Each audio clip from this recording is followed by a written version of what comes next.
Hello students, मैं आज आपको हिंदी व्याकरण का विशेषण विशेषण के बारे में बताएंगे। विशेषण है क्या? तो बच्चों, इंग्लिश में इसको एडजेक्टिव बोलते हैं और हिंदी में विशेषण कहते हैं। तो इंग्लिश में एडजेक्टिव किसे कहते हैं पहले जान लो। Adjective is word which modifies noun और प्रोनाउन। ये इंग्लिश में इसकी डिफिनेशन है। हिंदी में जान लो कि विशेषण वह शब्द होता है जो किसी संज्ञा या सर्वनाम की विशेषता बताता है। संज्ञा या सर्वनाम की विशेषता बताने वाले शब्द को ही हम विशेषण कहते हैं। अब विशेषण में बात आती है कि जो शब्द का प्रयोग किया जाता है, वो जो विशेषण होता है, वो किसी संज्ञा या सर्वनाम की विशेषता में, अर्थात विशेषता में उसके गुण, दोष, रूप, रंग, संख्या आदि की जानकारी आदि की विशेषता बताते हैं, तो उन्हें हम विशेषण कहते हैं। अभी विशेषण के प्रकार, भेद। तो विशेषण के भेद में हम देखेंगे तो विशेषण के 4 भेद होते हैं। पहला है गुणवाचक विशेषण, दूसरा संख्यावाचक विशेषण, तीसरा है परिमाणवाचक विशेषण और चौथा है सार्वनामिक विशेषण, जिसको हम बारी बारी से पढ़ेंगे। अब गुणवाचक विशेषण किसे कहते हैं? तो जो विशेषण गुणों का वर्णन करता हो, गुणों की विशेषता बताता हो, संज्ञा या सर्वनाम की।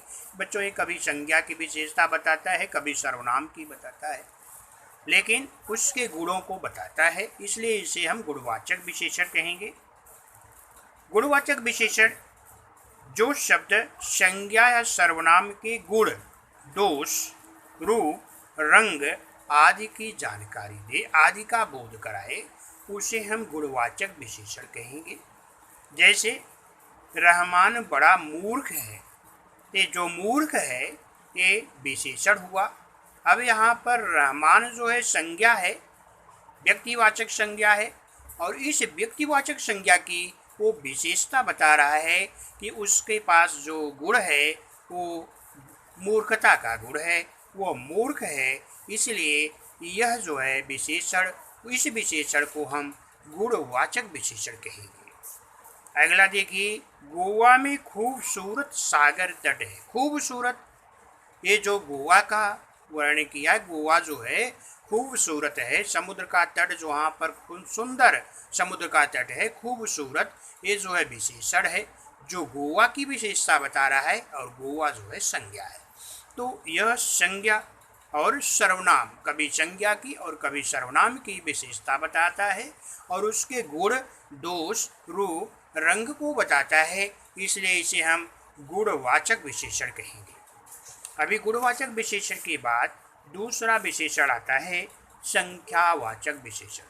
तो संख्यावाचक विशेषण में बच्चों जो शब्द संख्या की जानकारी देता है, कि सर्वनाम या संज्ञा की संख्या का बोध कराता है, संख्या की जानकारी बताता है, ऐसे विशेषण को हम संख्यावाचक विशेषण कहेंगे। अब जैसे 2 घंटे से राम दौड़ रहा है, तो राम 2 घंटे से दौड़ रहा है, 2 समय जो है समय संख्या बता रहा है, इसलिए हम संख्यावाचक विशेषण कहेंगे। करामत अली 2-4 दिनों से अस्वस्थ था। 2-4 दिन, 2-4 जो है संख्या है, इसलिए इसे हम संख्यावाचक विशेषण कहेंगे। तो कहने का मतलब जिसमें संख्या की जानकारी हो, वह विशेषण जो संख्या बताता हो और वह संख्या बताने का काम करता है, इसलिए वह से हम संख्यावाचक विशेषण कहेंगे। तीसरा आता है परिमाणवाचक विशेषण। परिमाणवाचक विशेषण जो शब्द संज्ञा या सर्वनाम की मात्रा, मात्रा मतलब नाप तौल जिसको बोलते हैं, का बोध दिलाता हो, उसे हम परिमाणवाचक विशेषण कहेंगे। तो इसमें बच्चों जो संज्ञा या सर्वनाम की नाप तौल या मात्रा का बोध कराता है, परिमाण जिसको बोलते हैं, तो उसे हम परिमाणवाचक विशेषण कहेंगे। परिमाणवाचक विशेषण यह कभी संज्ञा और सर्वनाम की मात्रा, नाप तौल के बारे में जानकारी देता है, विशेषता बताता है। जैसे आपकी कॉफ़ी में कितनी चीनी डालूं। कितनी जो है ये ना मात्रा है और इसलिए इसे हम परिमाणवाचक विशेषण कहेंगे। डिब्बे में 10 किलो चावल है। जो 10 किलो है ये वज़न बता रहा है, मात्रा बता रहा है, तौल बता रहा है, इसलिए इसे हम परिमाणवाचक विशेषण कहेंगे। अभी आगे आता है परिमाणवाचक विशेषण के बाद चौथा है जिसको हम सार्वनामिक विशेषण कहेंगे। सार्वनामिक विशेषण वह विशेषण होता है जो सर्वनाम होता है और वह सर्वनाम विशेषण क्या करता है कि विशेषता बताते बताते जो सर्वनाम शब्द वाक्य में विशेषण का कार्य करता है। तो बच्चों सर्वनाम होता है लेकिन वह विशेषण का कार्य करता है वाक्य में, इसलिए इसे हम सार्वनामिक विशेषण कहेंगे। जैसे यह रिसोर्ट हमने पहले से बुक करा लिया था, तो यह जो है सर्वनाम है और ऐसा लग रहा है कि यह रिसोर्ट की विशेषता बता रहा है, इसलिए इसे हम ये सार्वनामिक विशेषण कहेंगे। दूसरा, अगर तुम्हारे रहमान के दोनों हाथ, तुम्हारे जो है ये विशेष सर्वनाम है और वह सर्वनाम विशेषण का कार्य कर रहा है, विशेषता बताने का काम कर रहा है, इसीलिए हम इसे सार्वनामिक विशेषण कहेंगे। इस तरह से बच्चों सर्वनाम के बाद अभी ये टॉपिक आपका विशेषण आता है। विशेषण को मैंने बताया किसे कहेंगे, विशेषण के भेद कौन कौन से हैं। विशेषण 4 भेद होते हैं। पहला है कि गुणवाचक विशेषण। गुणवाचक विशेषण में गुणों का जो विशेषण होता है वो गुणों को बताता है, दोष को बताता है, रूप को बताता है, रंग को बताता है। दूसरा आता है संख्यावाचक विशेषण। संख्यावाचक विशेषण में संख्या की जानकारी, वह विशेषण जो आता है वो संख्या की जानकारी देता है। और अगला आता है संख्यावाचक विशेषण के बाद आता है परिमाणवाचक विशेषण। परिमाणवाचक विशेषण में नाप तौल या मात्रा की जानकारी दी जाती है, तो उसे हम परिमाणवाचक विशेषण कहेंगे। अगला आता है सार्वनामिक विशेषण। सार्वनामिक विशेषण में सर्वनाम का प्रयोग किया जाता है, वह सर्वनाम विशेषण की तरह काम करने लगता है, विशेषण का काम करता है, इसलिए उसे हम सार्वनामिक विशेषण कहेंगे। इस प्रकार से ये विशेषण किसे कहेंगे, विशेषण के प्रकार कौन कौन से हैं, ये आपको बताया गया। एग्जाम में आपको कोई विशेषण दिया रहता है सब वाक्य में, उसको छाट के लिखना होता है और लिखना पड़ता है कि वह कौन कौन सा विशेषण है। तो बच्चों ज़्यादातर तो ये पूछता है कि अंडरलाइन दिया रहता है, उसके बारे में लिखना होता है कि ये क्या है। विशेषण लिख दोगे तो भी आपको नंबर मिल जाएंगे, लेकिन से बेस्ट होता है कि आप अगर जानकारी है तो उसके बारे में लिखो कि वह गुणवाचक विशेषण है, कि संख्यावाचक विशेषण है, परिमाणवाचक विशेषण है या सार्वनामिक है। अगर ऐसा लिखोगे तो और बेस्ट है, लेकिन ऐसा न लिख करके आप ऐसा भी लिख सकते हो विशेषण, तो भी आपको नंबर मिलेंगे। लेकिन आपको अगर सही सही जानकारी है तो उसका विभाग भी लिखो, उसके भेद भी लिखो कि कौन सा विशेषण है। तो इस प्रकार से विशेषण शब्द यहाँ, विशेषण जो टॉपिक है आपका यहाँ पर समाप्त होता है।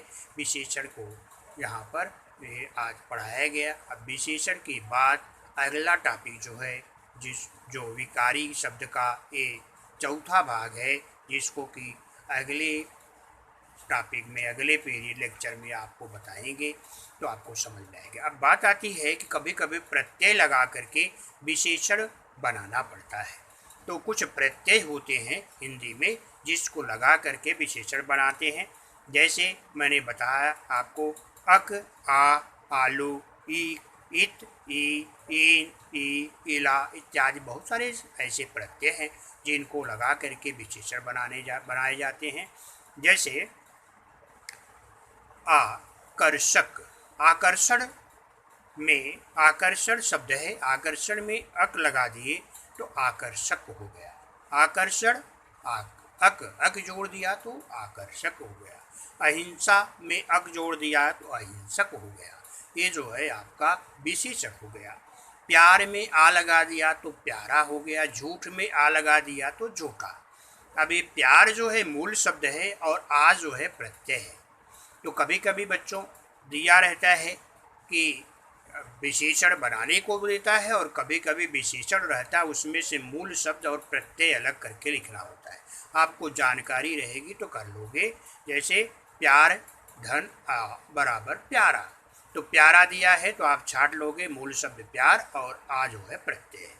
इसी तरह से दया धन आलू बराबर दयालु, दयालु शब्द है विशेषण है और दया जो है मूल शब्द है, आलू उसमें प्रत्यय है। इसी प्रकार ईर्ष्या, ईर्ष्या धन आलू ईर्ष्यालु हो गया।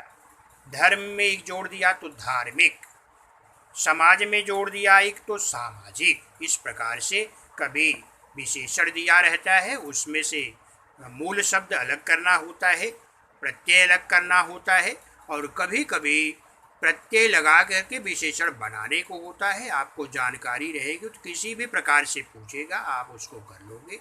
ये बस ये आज का टॉपिक यहाँ पर समाप्त होता है। अभी अगला टॉपिक अगले लेक्चर में आपको बताएं।